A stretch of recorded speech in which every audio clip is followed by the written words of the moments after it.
Rajghat bus stand के पास ये ring road है। सामने ये सामने रिंग रोड है, आना जाना दोनों लगे रहते हैं। और इसी के सामने आग लगा हुआ है, डिपो के बिल्कुल जस्ट बराबर में।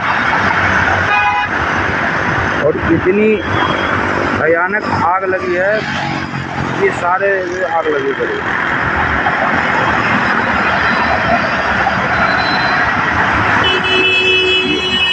राजघाट डिपो।